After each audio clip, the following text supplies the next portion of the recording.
ارتخاء العضو الذكري.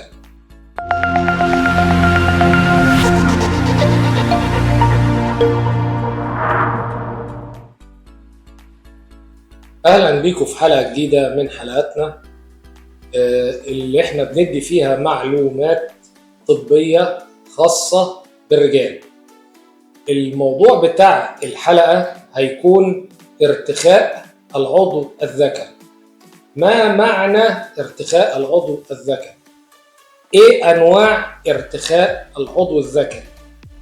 ايه اسباب ارتخاء العضو الذكري؟ ازاي اشخص ارتخاء العضو الذكري؟ واخر حاجة هتكون ايه علاج ارتخاء العضو الذكري. اول حاجة هنقولها التعريف لارتخاء العضو الذكري. ارتخاء العضو الذكري معناه ان انا بحاول امارس العضو الدم دخل فيه وما قعدش فيه العضو حتى يتم العلاج بصفة صحيحة ووقت مناسب.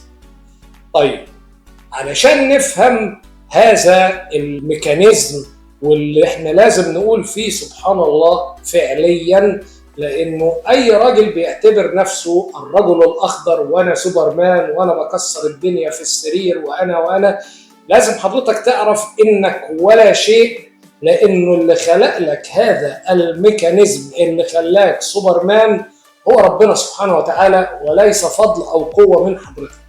فلازم تتواضع لله سبحانه وتعالى، ومن تواضع لله رفعه.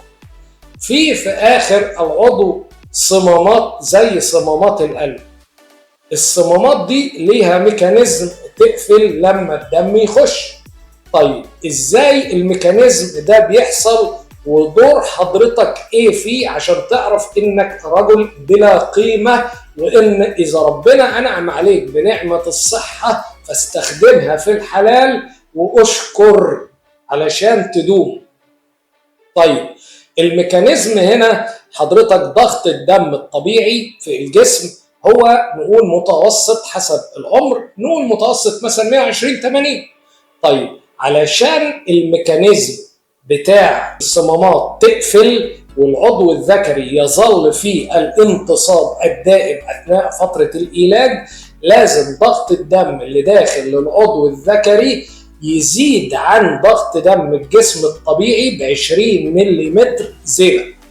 ده في حالة حدوثه يعني انتصاب قوي في عضو الأوعية الدموية بتاعته سالكة، دخل دم بضغط 140-100 في العضو الذكري، البوابات بتقفل اوتوماتيك. تمام؟ يبقى هنا حضرتك هذا الانتصاب الجيد وهذا الميكانيزم اللي ربنا خلقه وانعم عليك بيه ليس بسبب قوة حضرتك، ولكن برضا ربنا عليك. وعلشان كده بنقول حفظ النعمة يتم بشكرها. تمام؟ دي أول نقطة. تاني نقطة، في حالة وجود ارتخاء، هنا بقى لازم نتكلم عن أنواع الارتخاء. هل هو ارتخاء مبدئي ولا ارتخاء ثانوي؟ بمعنى هل هو أصلا حضرتك الدم مش داخل عشان يحصل انتصاب، ولا الدم دخل فحصل انتصاب كويس ثم ارتخى العضو أثناء العلاقة؟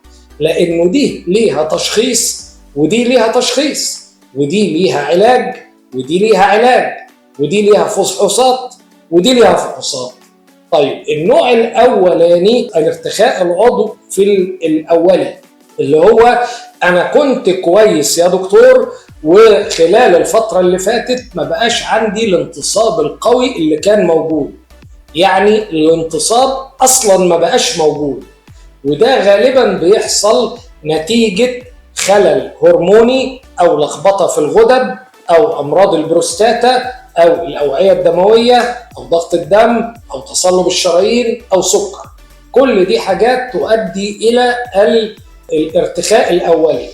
طيب لما نيجي نتكلم بقى عن الارتخاء أثناء العلاقة، دي بيكون أصلا كان الانتصاب كويس، حصل علاج أو ما حصلش، ولكن كمية الدم اللي دخلت لم تكن كافية لأنه الصمامات تقفل، ففضلت صمامات العضو مفتوحة علشان منتظرة بقية الدم يخش، يوصل 140 100 فالصمامات تقفل. نتيجة إن الدم ما دخلش بالضغط الكافي فالدم اللي دخل بيرجع، وده اللي بنسميه التسريب الوريدي.